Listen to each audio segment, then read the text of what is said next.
The second biggest landmass, the third biggest proven oil reserves, the sixth biggest lithium reserves, the biggest uranium and potash reserves, the biggest oceanic coastline of any country in the world, 154 million acres of farmland. We have an abundance of energy that can power these massive data centers, and we have the cold weather to cool them. We have 41 million highly educated, hardworking people ready to get the job done. So why aren't we the richest country in the world? Why have we lost $500 billion to the Americans and had the worst economic growth of all our competitors over the last 10 years? Why has our per capita GDP gone up so slow? In fact, the American per capita GDP has gone up 40 times faster than Canada's over the last decade. Well, that is the lost Liberal decade of blocking, taxing, and driving away business. A decade during which the Liberals were in power and Mark Carney was, for half of that time, the economic advisor to Justin Trudeau. The reason is that partly we block everything in this country. We get in our own way.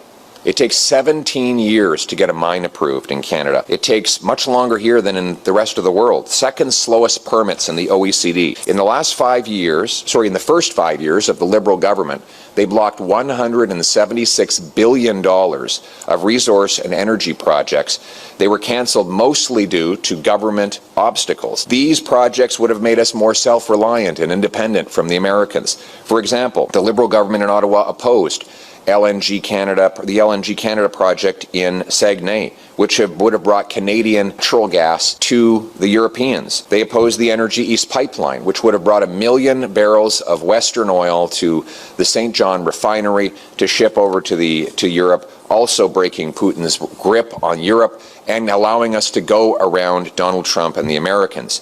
The company canceled that project after spending $1 billion on getting approved. The Liberal government suddenly changed the rules in the middle of the game. Justin Trudeau also vetoed the Northern Gateway pipeline, which would have taken about 500,000 barrels a day from Alberta to the Pacific to go over to Asia, again allowing us to go around the Americans.